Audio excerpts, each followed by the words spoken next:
Bienvenidos a otra jornada de estas jornadas de cardiología holística.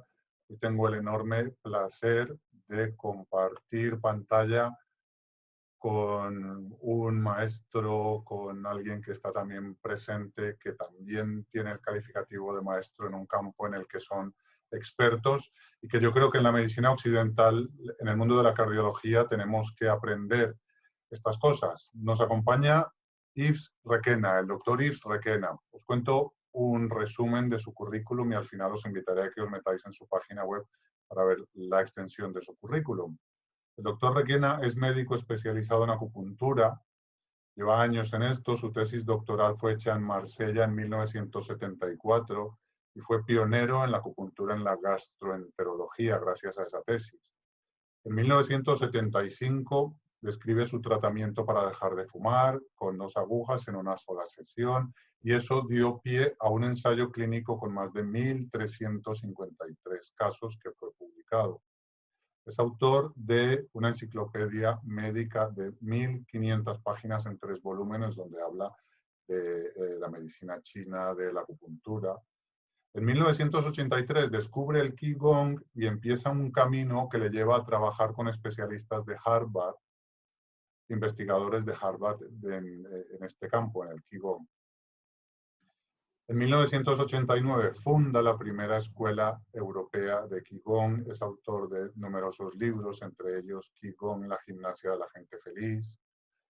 Doctor Requena, bienvenido, muchísimas gracias por participar.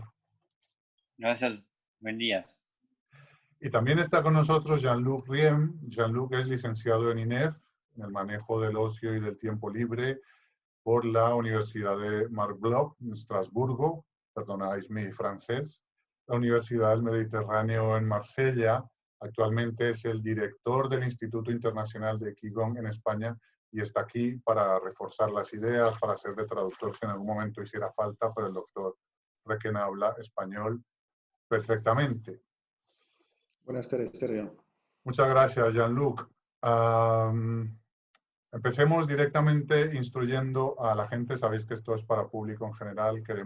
Yo quiero abrir una puerta a la integración de conocimientos, a la medicina integrativa, a través de la cardiología, que es mi campo.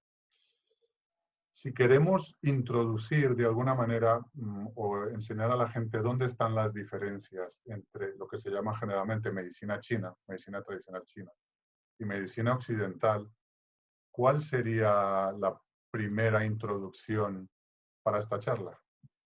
Sí. La medicina occidental investiga sobre el desorden específico del órgano, del corazón. Es totalmente pertinente en este campo de cardiología. Y han desarrollado los maravillosos medios para tratar todas las enfermedades del corazón, incluido la tensión arterial, etc.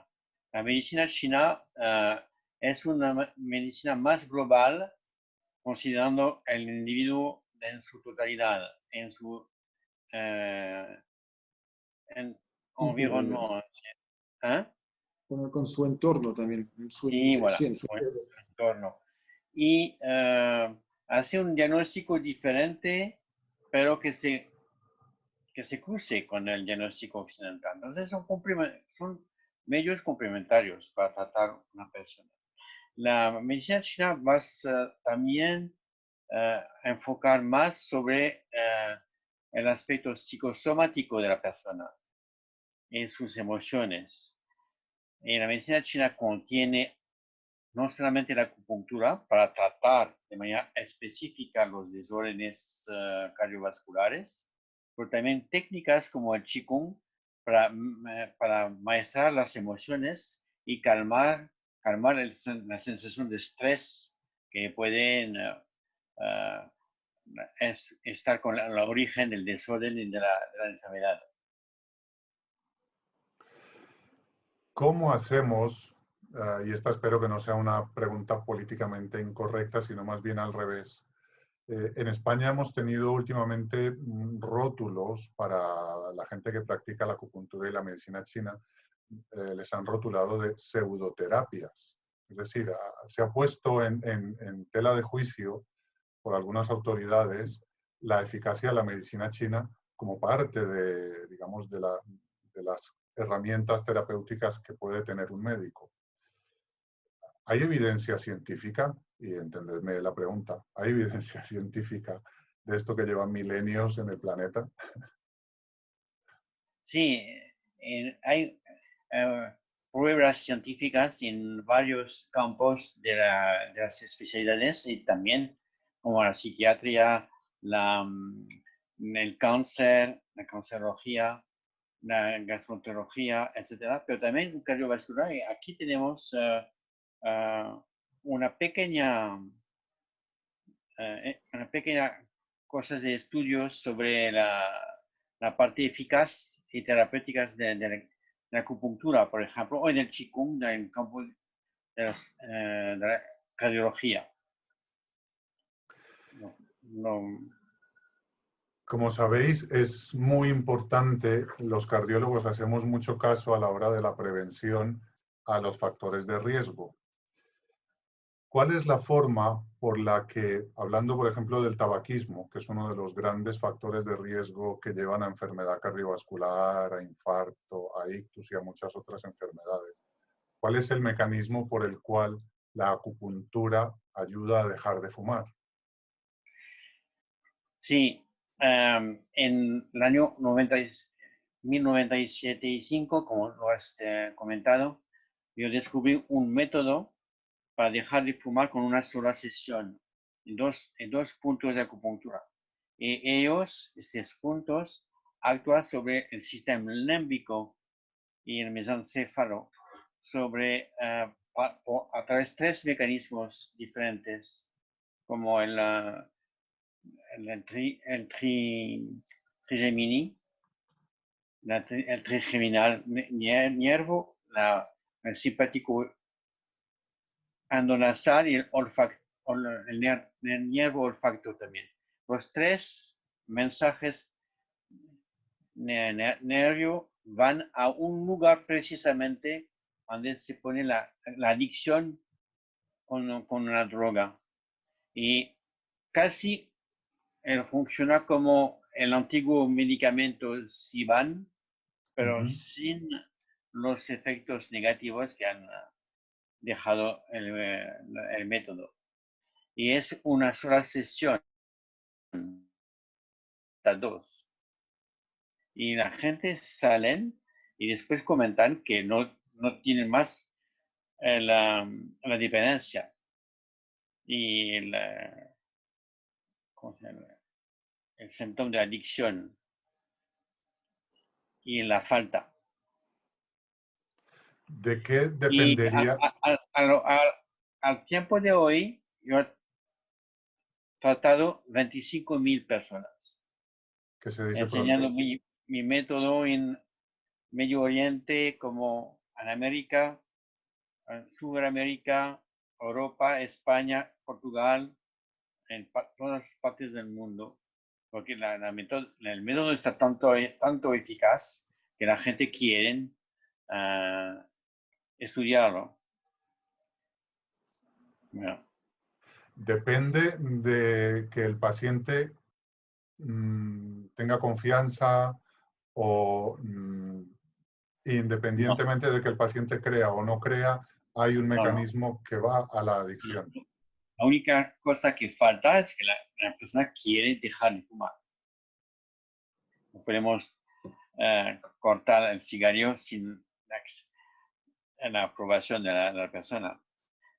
Por eso tengo muchos cardiólogos, médicos cardiólogos como neumólogos que me envían los enfermos, porque es una cuestión a veces de vida o de muerte.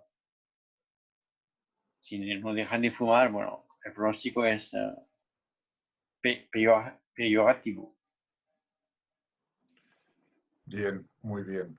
El otro factor de riesgo del que hablamos mucho nosotros, los cardiólogos, es la hipertensión. ¿Por qué vías de la medicina china, en su experiencia, podríamos abordar el tema de la tensión alta? Sí, En el tema de la tensión alta, como 44 años que yo he pasado como médico, yo no puedo pretender tener resultados fiables y constantes sobre la hipertensión solo con acupuntura. Por eso yo utilizo las hierbas, la fitoterapia, pero no la china, pero la fitoterapia occidental. El espino blanco, por ejemplo, a dosis importantes, espina blanca puede participar a bajar la tensión arterial. También la modificación de la alimentación. Pero en este campo particular de la Qigong, de la hipertensión, es el Qigong que funciona mejor. Dentro de los medios de la medicina china, es el Qigong que funciona mejor. Entonces, el resultado que yo he obtenido con la acupuntura, yo lo he obtenido con el Qigong, haciendo practicar a la paciente como media hora de práctica cada día, de manera regular. Y eso regulariza la tensión arterial. También hay resultados científicos de experimentación sobre ese tema, hipertensión y Qigong. Bien, supongamos que no hemos conseguido acertar con la prevención y el paciente ha tenido un infarto. Hablamos de un hombre de edad media, fumador, que tiene mucho estrés, acaba en urgencias y tiene un infarto. Supongamos que cae en tus manos y te dice, yo no quiero volver a pasar por esto. ¿Qué hago? Y es aquí donde entiendo que el Qigong tiene un papel importante en lo que nosotros los cardiólogos llamamos prevención secundaria. Sí, sí, sí.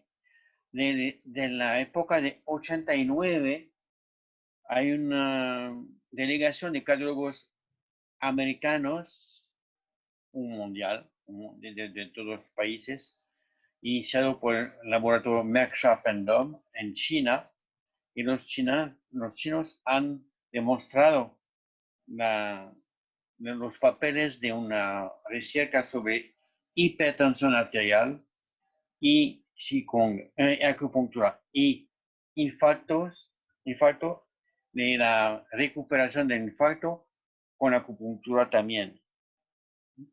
Pero más allá, años después, los mismos chinos u otros equipos han demostrado la eficacia del Qigong en el campo del infarto para no recidir, tener como una forma de curación.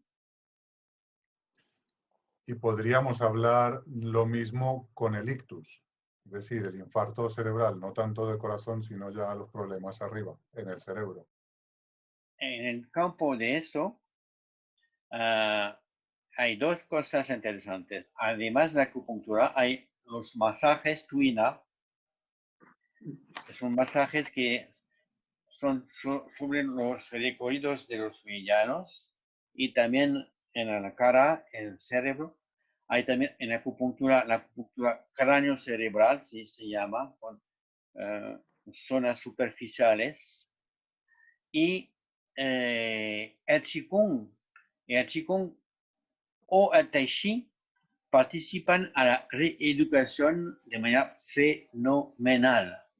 La eficacia de la reeducación, la recuperación, la rehabilitación de estos enfermos para recuperar de la parálisis o de la paresia, de la dificultad de la palabra, etc. Esas son otras series de estudios. Este Qigong particularmente son Qigong de marcha, de caminatas. O el Tai Chi o Qigong de caminatas. ¿Por qué no nos describe un poquito todo esto? Es decir, ¿en qué consiste el Qigong, el Tai Chi, el Qigong? Un poco, ¿cuáles son las formas de hacerlo? Describir un poco la técnica. Sí. Bueno, podemos pedir a Jean-Luc de participar a la definición, a la descripción un poquito del Tai Chi y la diferencia con el Qigong y las caminatas. Sí. Alors, el Qigong, como lo hemos visto, es una herramienta de la medicina china, aunque está considerado como un arte energético, porque actúa directamente donc, a nivel físico, a nivel emocional, a nivel espiritual y a nivel energético. Donc, realmente podemos, a través de una práctica regular, donc importante evidentemente dedicar el tiempo de práctica para poder trabajar. Entonces, donc, el Qigong se diferencia en comparación con el Tai Chi. El Tai Chi es como un arte marcial donc, que se practica a cámara lenta, y el Qigong se organiza con diferentes tipos de técnicos, como lo ha comentado el doctor Ibrequena. Donc, encontramos postura estática, automasaje, movimientos dinámicos, caminatas, postura sentado, tumbada y donc, técnica de respiración específica. Entonces, donc, solamente lo interesante, lo repito, es cómo actúa el Qigong. Eso porque hay tanto eficacia, es sobre todo a nivel físico, como rehabilita, como tonifica el cuerpo, como reactiva la circulación tanto de la sangre, de la energía dentro del cuerpo, una regularización emocional que se va haciendo a través de la regularización también de la respiración, que permite también de calmar los latidos del corazón, aunque calma también el estado mental. Donc, tenemos como un efecto muy positivo. Y energéticamente, pues la persona que practica va a notar como un cambio bastante significativo. Y, por ejemplo, en todos los casos, enfermos como personas sanas, la sensación de relajación, de bienestar, de respirar más fácil, bueno, parece como pasar una media hora al sol o en una relajación total profunda, y eso de manera rápida. Aparte de la primera sesión, la gente, los alumnos lo notan y lo comentan. Sí. ¿Quién puede practicar en términos de edad este tipo de gimnasias, el Qigong, el Qigong? ¿Desde qué edad se recomienda? ¿Hasta qué edad se recomienda? ¿Tiene alguna contraindicación? No hay contraindicación, no, tampoco el embarazo. La persona puede practicar a cualquier edad de su vida, y si es una edad avanzada con algunos signos de déficit motor o de flexibilidad.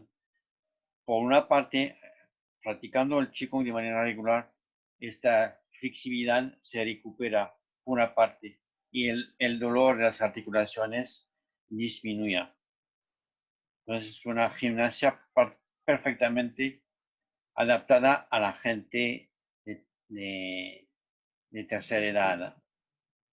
Y por los niños pueden empezar, bueno, digamos a la edad de 7, 8 años, si son bien conducidos por un maestro que lo hacen una práctica adaptada a la edad, en forma de juego, y bueno, pueden. Pero lo más importante de la población que practica Qigong son los adultos sanos o enfermos, de 30 años como a 60. La mayor parte de la gente se sitúa en esta fuerza de edad. Y además, bueno, es interesante porque estamos viendo, como ha dicho el doctor Ibrequena, como hay un campo de aplicación muy amplio. Evidentemente, el Qigong como una herramienta de la medicina china, pues a nivel terapéutico, pues está ampliamente como usado.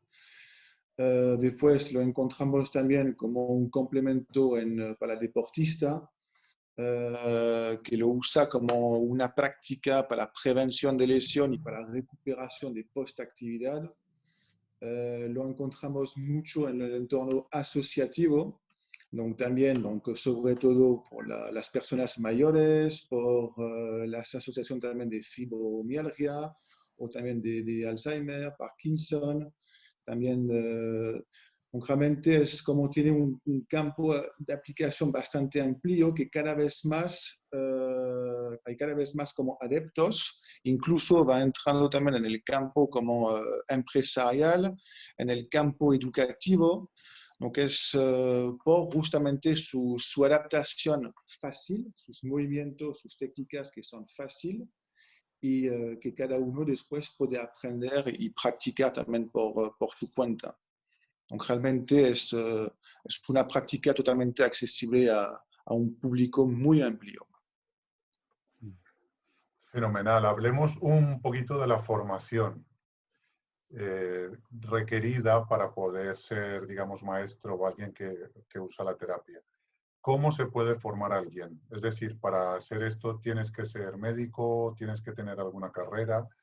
Eso como primera parte. Y segundo, una formación real, ¿dónde, cómo y por cuánto tiempo se necesita este tipo de formación para poder estar certificado para guiar, por ejemplo, una clase de Qigong?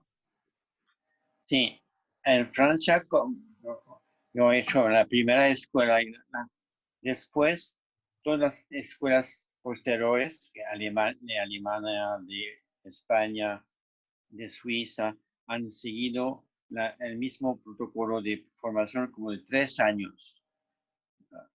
En su forma de fines de semanas, como 5 o 6 fines de semanas al año, para dar una formación completa, porque el profesor, el instructor, puede adaptarse a la población o tercera edad, o niños o adultos, a las enfermedades particulares, al cáncer, a los deportivos, etcétera, etcétera. No, falta por todo eso, falta como unos 3 años bien, y también para asimilar en su mismo, en su cuerpo, en su mente, en su espíritu, la naturaleza profunda del Qigong, de su identidad profunda, para madurar con el Qi, se llama el Qi, la energía. Y no sé si tu veux ajouter quelque chose. Sí, creo que por la práctica, evidentemente, requiere también su tiempo y su dedicación. Estamos hablando de una técnica justamente de movimiento, ¿no? El Qigong que se fundamenta sobre el control del movimiento, la respiración y de la concentración. Entonces, controlar su cuerpo ya es una primera cosa que aprendemos a hacer. Controlar su respiración, controlar también su mente. Y las diferentes técnicas que ofrecemos dentro de nuestra formación está enfocado para que el alumno pueda también aprender diferentes tipos de técnicas que conlleva el Qigong, descubrir también diferentes estilos, meter su cuerpo en diferentes situaciones para poder también experimentar, evidentemente, pues un cambio a través de la práctica regular, donc una transformación interna, una mejoría de su nivel de salud, que va como cambiando, y donc ser testigo de eso. Eso es muy importante a través de la práctica. Entonces, donc, el tiempo requiere una práctica, una formación, pero también después una práctica personal que es también fundamental porque marcará aquí la diferencia el alumno. Hay un trabajo a hacer por su mismo personal y regular. Totalmente. Y eso creo que es interesante, ahora que también comentamos por todo el tema también en relación con el sistema cardiovascular, pues cuando hay una práctica o un control de ciertas herramientas específicas, pues estamos dentro de una prevención y en caso que con eso encontramos con paciente, pues tendremos como herramientas de acompañamiento, de rehabilitación bastante sólidas, confiable. Hay Y una, eso se necesita un tiempo. perdón, hay una pregunta que no me resisto a hacer. Es el tema de cuando se habla de medicina holística, medicina china, se habla de espíritu. Nosotros en Occidente tenemos una tendencia, digamos, marcadamente religiosa, que cuando se habla del espíritu, pues la gente dice, no, eso pertenece a las creencias. ¿Cómo puede un médico que está enfocado en la carrera occidental diciendo, no, pues yo no sé hablar de espíritu, yo no creo que haya ninguna relación entre el espíritu y un infarto? Un minuto que... Los médicos ahora entienden lo que se habla de desarrollo personal. Desarrollo personal es, bueno, una dimensión psicológica más amplia que solamente el problema personal y el problema emocional. La posibilidad de una percepción global de sí mismo y del entorno. Eso se demuestra a través de la meditación del grupo americano que se llama ¿cómo se llama? De John Kabat-Zinn. De mindfulness, ¿no? Mindfulness, gracias.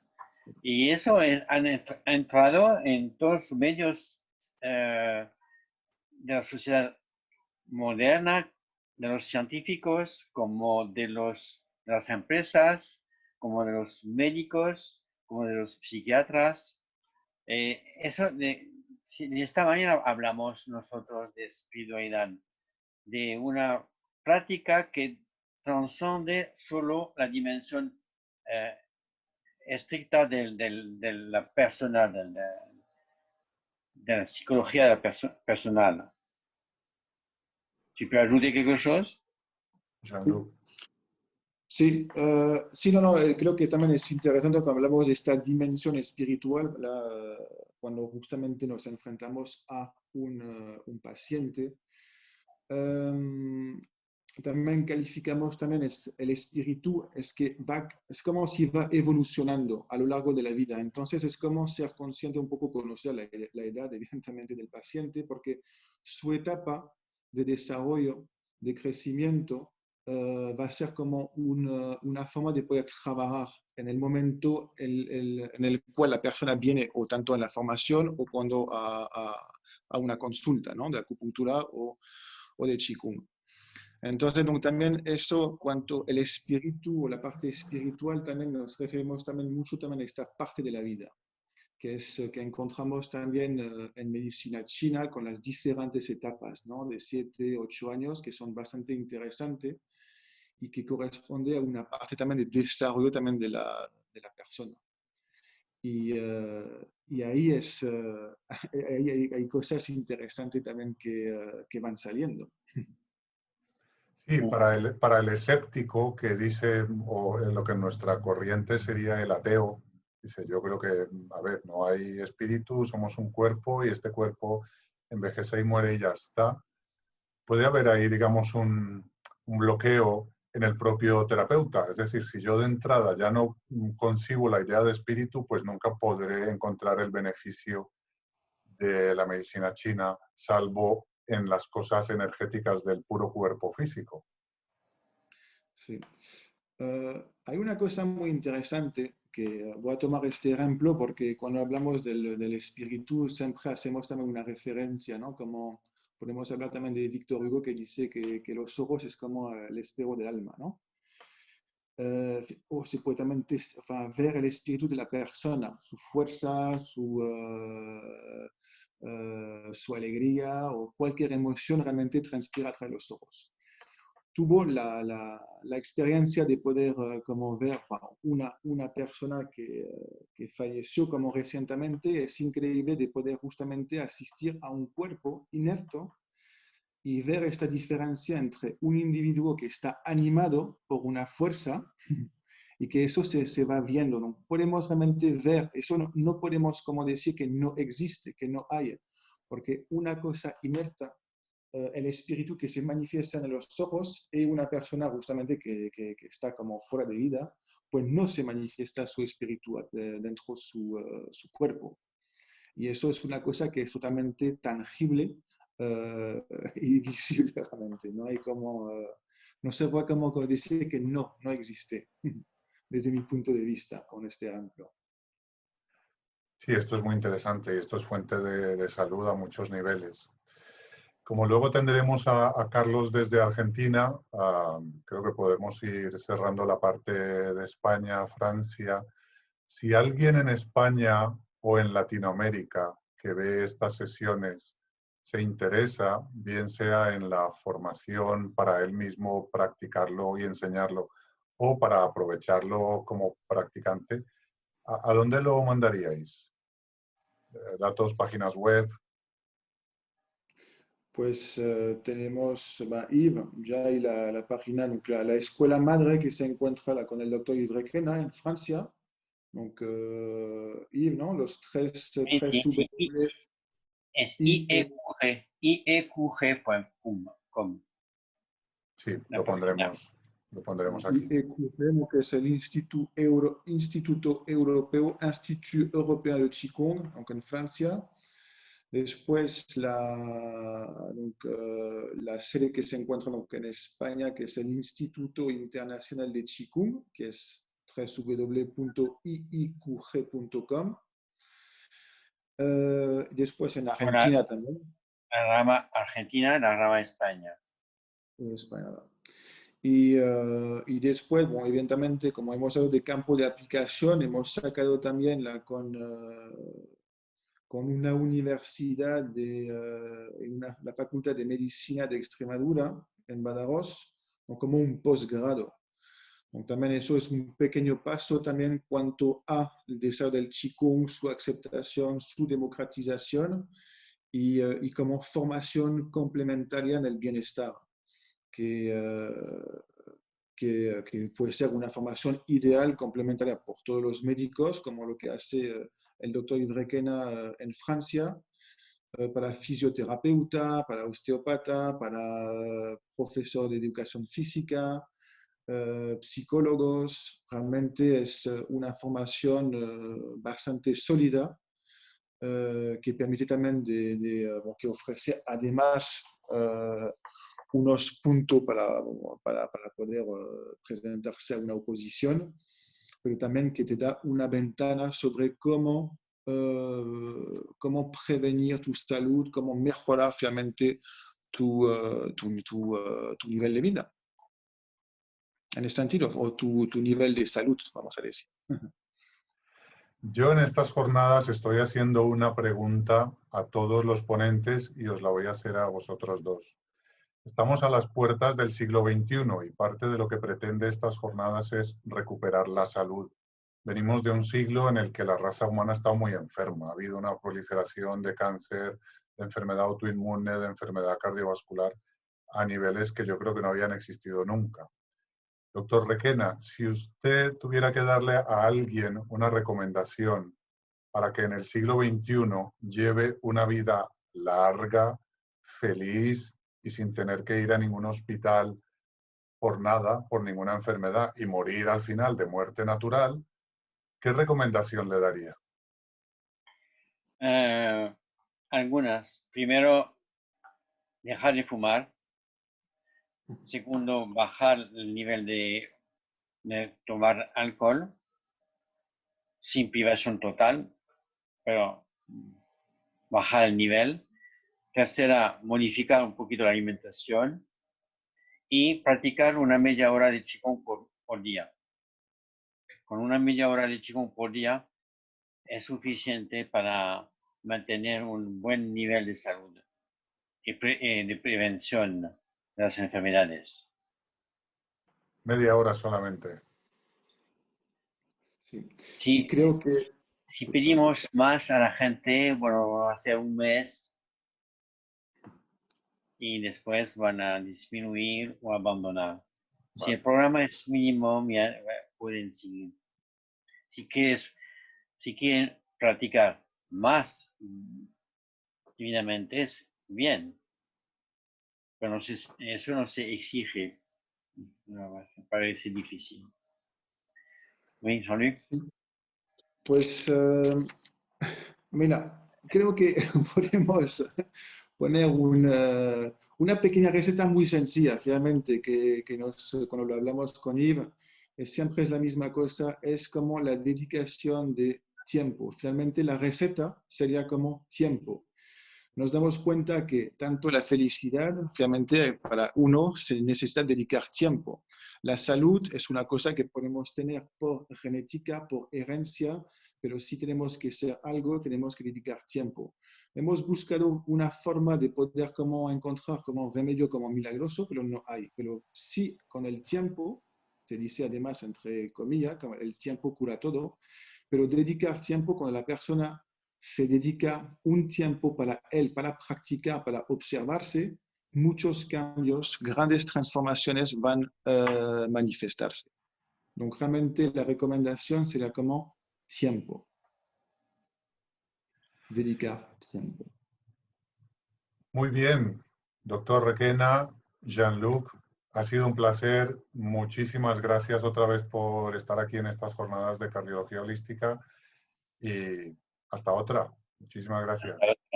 Gracias. Hasta luego. Bueno, seguimos con esta tarde interesante en estas jornadas de cardiología holística en las que estamos hablando de Qigong, Qigong, influencia oriental total, y ahora nos vamos a Argentina nada menos. Tenemos en pantalla a Carlos Trossmann. Él es director del Instituto Internacional de Qigong de Argentina, está en Buenos Aires, es fundador de la Escuela de Shiatsu Kangen Ryu desde 1992 y se ve que lleva muchísima experiencia en este campo. Carlos, muchísimas gracias por estar aquí, bienvenido.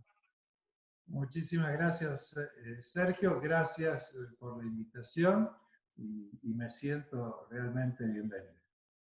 Gracias. Para todos los oyentes que tenemos ahora, y un poco el objetivo de las jornadas de cardiología holística es traer todo este conocimiento que sonaba tan lejano cuando yo era niño también en Sudamérica. China estaba muy lejos, ahora está en la pantalla como estamos tú y yo desde España a Argentina, podemos estar con China. ¿Cuáles son las diferencias que nos estamos encontrando, según tu opinión, entre esas medicinas tradicionales y nuestra medicina científica occidental? Bueno, yo lo que noto en la modernidad y más todavía en la posmodernidad es el retorno a estas medicinas tradicionales, ¿no? Digamos, las diferencias básicas son que las medicinas tradicionales, también llamadas antiguamente primitivas, tomaban a la persona como una parte del entorno, una parte de la naturaleza, una parte de la comunidad. La noción antigua era como que el cuerpo era prestado por la naturaleza para la vida y que uno debía cuidarlo porque formaba parte de lo sagrado de la creación, sin pensar como en una cuestión religiosa, sino como de respeto. ¿No? Recibimos la posibilidad de un cuerpo, de una conciencia, bueno, ¿qué hacemos con eso? Entonces, en las medicinas tradicionales, este cuerpo estaba, como de hecho está, estrechamente ligado a las fuerzas de la naturaleza y también a los avatares de la comunidad. Y lo que hacían los primeros médicos de las medicinas tradicionales, que eran lo que nosotros llamamos chamanes, era tratar de ajustar estas cuestiones propias de la energía del cuerpo, que en un momento se volvían disfuncionales, para no decir enfermedad, sino que funcionalmente no eran las adecuadas, ajustarlas con las estaciones del año y con las cuestiones climáticas. Por ejemplo, todos sabemos que si uno tiene frío en invierno y calor en verano, es razonable, pero si uno tiene frío en verano y calor en invierno, pensamos que está enfermo. Esto que es más burdo, pero es evidente, es la base, digamos, del pensamiento de las medicinas tradicionales, donde la curación no es solo algo que viene del exterior, sino que también implica un trabajo del interior. Lo mismo la prevención.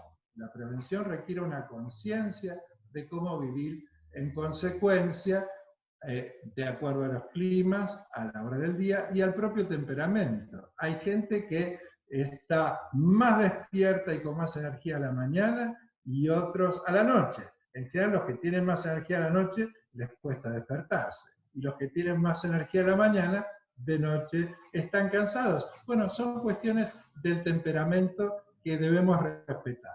Pero bueno, las sociedades modernas, y además el aumento de la población, la comunicación, ya no somos pequeñas comunidades, tienen una exigencia de uniformidad, de estadísticas iguales para todos, ¿sí? Entonces, y también estamos como implicados en una maquinaria productiva o económica, o como quieran llamarla, que exige una cierta regularidad. Uno, cuando los niños son chicos y se enferman, nosotros sabemos que, está creciendo, porque con la fiebre después se va a estirar, son procesos de maduración y de desarrollo. Pero cuando somos grandes y nos enfermamos, no decimos, está creciendo, decimos, qué ineficiente. Y se toman pastillas para mantener la eficiencia, para, a pesar de la fiebre, ir al trabajo, ¿sí? Y cumplir obligaciones que no respetan quizás los ritmos del desarrollo. Porque cuando uno termina de desarrollarse físicamente alrededor de los 21 años, se sigue desarrollando psíquicamente, espiritualmente, como persona, y eso también produce crisis. Hay crisis de nacimiento, de fallecimiento, de matrimonios, separaciones, de tener hijos, de no tenerlos, y eso también son crisis que tienen que ser procesadas y a veces produce una enfermedad. Y entonces una de las diferencias fundamentales es la integración. En las medicinas tradicionales no se separa la mente del cuerpo. Ni siquiera si hablamos o queremos hablar de una dimensión espiritual, tampoco se separa. La persona es una unidad de energía sumergida en un universo de energía con la cual está en permanente intercambio. En la medicina moderna, el cuerpo no es uno, es algo que uno tiene. ¿Sí? Uno solo reconoce al cuerpo cuando no funciona bien. Cuando se lastima, se golpea o no responde a los deseos y voluntades de la persona, entonces ahí aparece el cuerpo, pero como algo ajeno, algo que en realidad no me obedece, y se enferma, no me enfermo yo, se enferma el cuerpo, me duele la cabeza, o me lastimé un dedo, pero falta esta cuestión de integración. Creo que falta, y en ese sentido, dentro de esta cultura que es más disociativa, se separa la idea de mente y de cuerpo, es que se ha desarrollado una fabulosa medicina, muy eficiente en la mayoría de los casos, que es la medicina científica, que se ha especializado en las partes. ¿No? Es una maravilla porque nos ha permitido aumentar nuestra expectativa de vida y resolver muchísimos problemas y enfermedades que antes no se podían curar. Pero en esta especialización se ha dado una fragmentación de la percepción de la persona, no solo del cuerpo, que nos lleva a un enajenamiento. Es por eso que hay tendencias modernas que piensan que el cuerpo puede ser perfeccionado, que es ineficiente, que si fuera una máquina sería mejor, ¿no? Y se le exige al cuerpo cosas que no son, que en definitiva lo alejan de su origen, porque por más que nosotros vivamos en una cultura que está construida socialmente, ¿sí? Y el cuerpo es una construcción cultural, que era lo de que quería hablar, por más que estemos en una cultura, biológicamente estamos ligados a la naturaleza. Pero lo interesante, digamos, yo creo que la gente vuelve un poco a buscar las medicinas tradicionales para recuperar este sentido de unidad. Porque yo creo que gran parte de la enfermedad social y de las personas en este momento, además de los virus, quiere decir cómo les afectan las cosas, es la fragmentación. El sentirse fragmentado, dividido, separado, que la mente va para un lado, el cuerpo para otro, las emociones para el otro. Esta disociación es la enfermedad básica. Y en las medicinas tradicionales el trabajo es hacia la unidad. La unidad en realidad es una unidad, porque no he visto cerebros sueltos ni cuerpos sin cabeza que sigan actuando. Pero como nosotros no somos animales, no estamos condicionados por el instinto, no tenemos una época de celo y apareamiento, no tenemos una comida contingente. El que es vegetariano es porque lo elige, el que come carne es porque lo elige. Cuando uno tiene hambre no es como un herbívoro que va a buscar el pasto. Se le ocurren pizzas, café, millones de cosas. Quiere decir que nuestra biología está insertada en la cultura. Y dentro de esta inserción de la biología en la cultura, las medicinas tradicionales lo que buscan es rescatar esta sensación de unidad a través, como el Qigong, del trabajo de coordinar la respiración con las visualizaciones, la concentración y el movimiento, para sentir esta unidad energética en uno y sentirse uno también parte del entorno. Eso quería preguntar, porque hablando muy llanamente, cuando tú estás en el entorno de la corporalidad, lo que nosotros vemos son cuerpos, cuerpos de seres humanos que son separados de mí, cuerpos de animales que no son míos, árboles que tampoco soy yo. ¿Cuál es el camino para entrar en ese concepto de la espiritualidad donde se puede entender la unidad? Es decir, que tú y yo realmente no estamos separados y que hacemos parte de todo lo que vemos. Seguro, quizás primero habría que entender que uno es una unidad en sí misma. Yo creo que la dificultad de Occidente, y yo veo a Oriente y a Occidente como los hemisferios del cerebro, ¿no? Uno es más metódico y el otro parece más caótico. Cuando uno va a China, las cosas parecen caóticas, pero tienen su orden. Y eso es porque nosotros que estamos del lado metódico tenemos un pensamiento cartesiano. ¿Sí? Si es A, está excluido B y viceversa. Y cada vez más nos hemos dado cuenta que en realidad no hay absoluto. Las cosas están entremezcladas y todo el tiempo están interactuando. Y uno puede, no sé, tener apreciaciones correctas al respecto de una cosa, pero no al respecto de otra. O puede estar sufriendo una cosa, pero a la vez sintiendo sensaciones agradables en otro sentido. En ese sentido, te diría que nadie está totalmente sano y nadie está totalmente enfermo. Todos estamos en los procesos vitales. Lo que pasa es que, vuelvo a decirte, como nosotros no somos animales y tenemos una conciencia que interpreta la realidad, gran parte de la salud y la enfermedad depende de la interpretación que hagamos de la realidad. Me consta que estás trabajando con hospitales, digamos normales de nuestra cultura occidental, donde se hace cardiología, como la hago yo, donde se hacen cateterismos, donde haces cirugía de bypass. Mencionemos de paso a tu paisano René Favaloro, pionero en esta cosa. Cuenta Sí.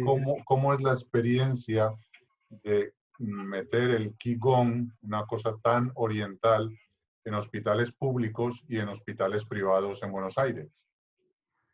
Bueno, los hospitales públicos comenzaron a abrirse, digamos, a estas posibilidades complementarias hace, en realidad, unos 10 años, con talleres a la comunidad. No estaba incluido todavía la idea del Qigong. Pero bueno, yo hace 4 años que estoy trabajando en hospitales generales de agudos, metropolitanos de la ciudad de Buenos Aires, que son hospitales públicos. Trabajo tanto en el Hospital Bernardino Rivadavia como en el Ramos Mejía, en ambos casos en el servicio de salud mental. ¿Sí? En el Hospital Rivadavia el jefe de servicio es el doctor Ferreira y en el Ramos Mejía el doctor Panelo. ¿Por qué ingresamos desde el servicio de salud mental, porque el servicio de salud mental sostiene a los otros pacientes que son operados, ¿sí? Es un servicio que complementa el trabajo de cardiología, de artritis reumatoidea, del síndrome de Sjögren.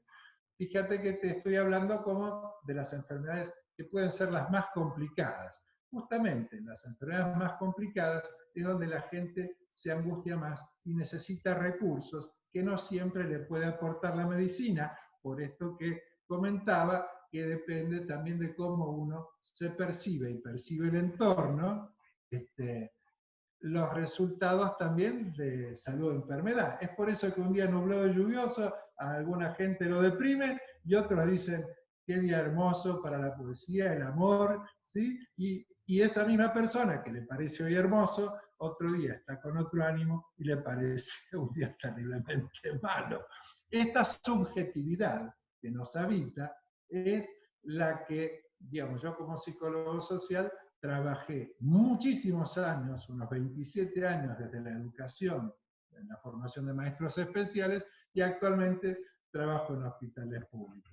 El proyecto que yo presenté en los hospitales era trabajar en los talleres, tanto con gente derivada por los médicos como el público en general, porque viene gente de muy lejos, como son gratuitos los talleres, y por ahí viene porque son pacientes ambulatorios y concurren a los talleres. Mi objetivo era, por supuesto, trabajar sobre esta idea de una salud diferente, donde además de la medicina científica, trabajen por sí mismos, la respiración, le enseño a moverse con lo que yo llamo musculatura solidaria. O sea, cuando levantamos un brazo, no hacerlo desde el hombro, sino a partir del chikung, empujar la tierra con los pies y usar esta fuerza de reacción de la tierra para levantar el brazo. Entonces, mucha gente viene con artritis, a lo largo del tiempo, usando esta técnica de respiración y musculatura solidaria, empieza a ampliar el espectro de movimiento de los hombros o de las rodillas, ¿sí? de las articulaciones afectadas. Y sobre todo, lo que me parece principal es que yo creo que el cuerpo y la persona, ¿no? Pero el cuerpo es un gran desconocido. Imagínate que si para los científicos, los médicos, que conocen perfectamente la anatomía y el funcionamiento del cuerpo, podemos igual decir que el cuerpo humano es un gran desconocido, porque no responde, no reacciona siempre de acuerdo a las normas científicas, sino que esta subjetividad afecta todo el tiempo a cómo funciona el cuerpo.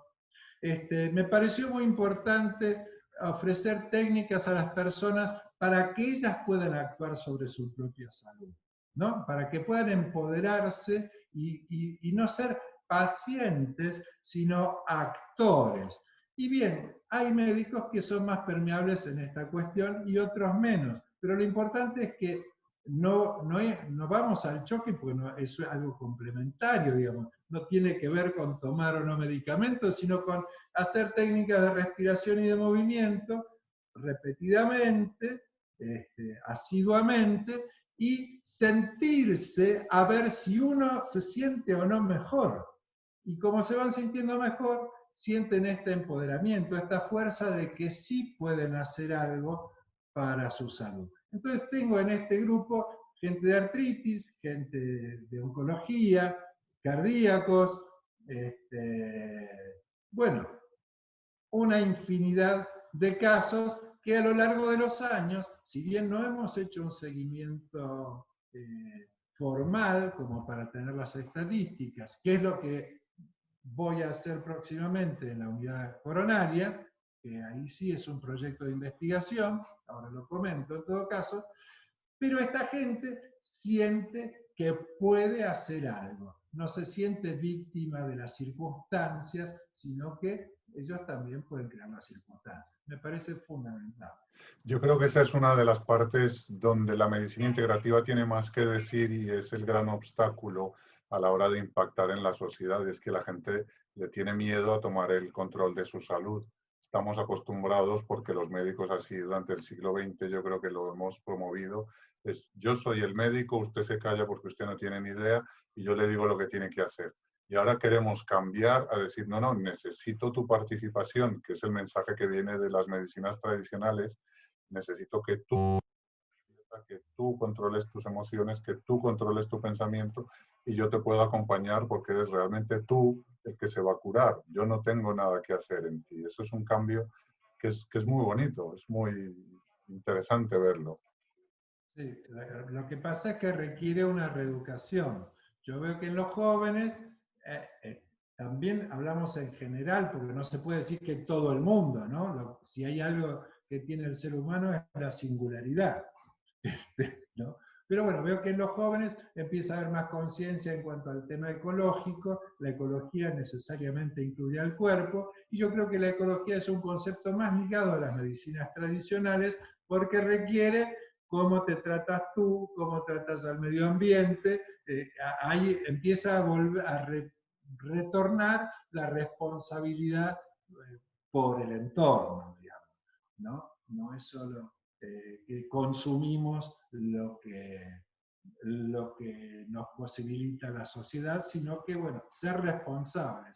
Ahora bien, aunque intentemos esta reeducación y propongamos esta toma de conciencia y de acción de los hasta ahora pacientes, no todo el mundo quiere hacer eso por esta singularidad. Hay mucha gente que toma el cuerpo como un auto, un automóvil, que si no anda bien lo lleva al mecánico y que lo arregle el mecánico.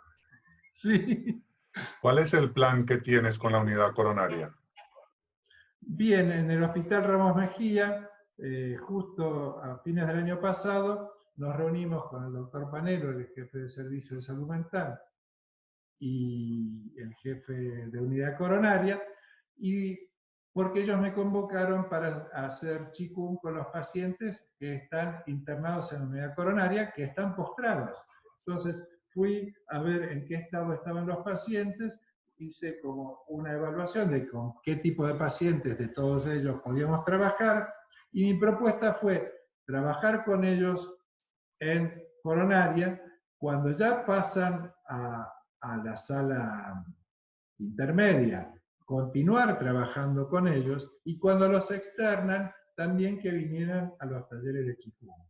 Y era un proyecto, ¿no?, postergado por un proyecto de investigación, donde desde cardiología iban a ir viendo la presión, las pulsaciones, y hacer el proceso, por lo menos un mínimo de 3 meses de seguimiento durante un año, para sacar conclusiones y hacer lo que se dice como un paper, digamos, de qué cambios hubo. Este proyecto iba a comenzar en abril, ya nos habíamos reunido y puesto fecha al respecto, pero con el tema de la pandemia ahora está totalmente postergado. De todos modos, espero que este proyecto se haga el año que viene, porque ellos sí vieron que es importante el estado de ánimo de las personas en función de curarse o no. Y cuanto más grave, más importante es. Sí.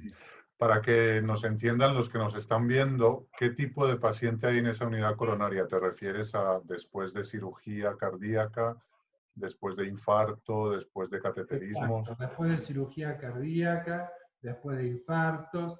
Entonces teníamos personas, algunas en estado inconsciente por medicación, con las cuales no podía trabajar. Otras, lo que es seguro es que ninguno de esos pacientes puede pararse a hacer ejercicio. Entonces yo iba a trabajar con el Qigong a partir de la respiración, de algunas técnicas de visualización, y para que vayan concientizando el cuerpo y tratando de respirar, ubicando la mente en un lugar o en otro. La mente es algo poderoso que no sabemos utilizar. Tampoco la conocemos mucho, pero por algo lo que ha llegado primero de Oriente a Occidente es la meditación. O sea, el trabajo de la mente. Nosotros estamos acostumbrados a que la mente divague. Después estudiamos, nos concentramos, pero bueno, en ese divague de la mente, hay un poder importante. Si hay algo que hace el Qigong es coordinar lo que yo llamo la visualización, o sea, la conciencia, con la respiración y el movimiento. Para darte un ejemplo, nosotros hacemos un ejercicio que es empujar la tierra con los pies y levantamos las manos cuando inhalamos. ¿Y yo qué digo? Respiramos desde los pies. Tú me escuchas y dices, esta persona no sabe anatomía, está loca. Pero ¿qué quiere decir esto? Visualizar que una energía sube por dentro del cuerpo desde la tierra. Esto que parece un absurdo, lo hacemos todo el tiempo. En realidad nos movemos en un mundo imaginario, en un escenario creado por nosotros. Por eso seguramente tu forma de mirar el mundo y la mía coinciden en algunos aspectos y en otros no. Entonces tú le preguntas a una persona, ¿y cómo es el mundo? Ah, el mundo es una lucha. Con esa persona, para comunicarse, hay que luchar. Y otro te va a decir, no, no, en el mundo tenés que tener cuidado porque todos te engañan. Entonces, esta persona vive con miedo. Otro dice, el mundo es maravilloso, es un optimista. ¿Y de qué mundo estamos hablando? Carlos, ¿qué es la eficacia simbólica?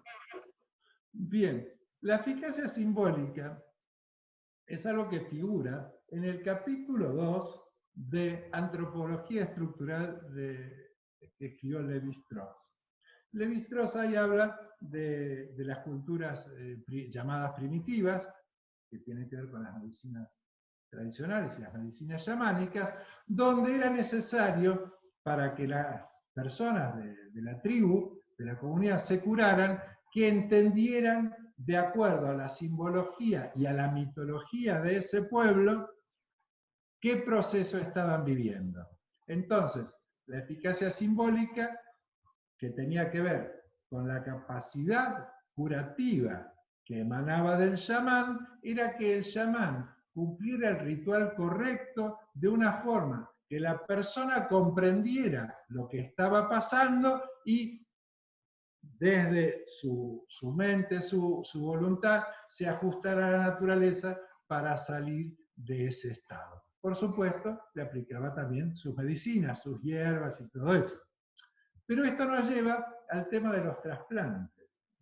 Yo hace unos años estuve en un congreso de antropología del cuerpo en la ciudad de Rosario, en Argentina, donde en el panel donde yo estaba había personas una psicóloga que trabajaba apoyando a los trasplantados. Y lo que me comentaba esta persona, lo que comentó en la mesa redonda, era que, bueno, había notado que había, dentro de las cantidades de trasplantados, hay muchos que tienen rechazos, ¿no? Pero había descubierto que había 2 o 3 personas que le habían puesto un nombre al órgano que habían recibido. Y dialogaban con este órgano que tenía un nombre, por ejemplo. Le habían puesto un riñón y hablaban, no sé, con Pedro, que era el nombre que pusieron al riñón. Y esa gente no tenía porcentaje de rechazo.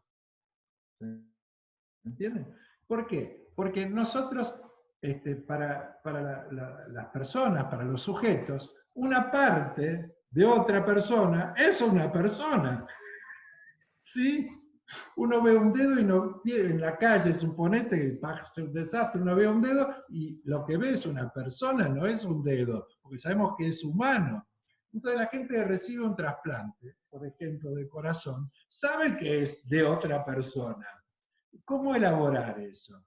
Entonces yo lo que les propuse, que bueno, en ese momento no prosperó, ahora había que ver, le dije, ustedes necesitan un chamán que trabaje, legalice esto de que la gente le ponga su nombre al órgano y se vincule como un otro que siente que es, hasta poder incorporarlo como parte suya, o sea, acompañar el proceso subjetivo.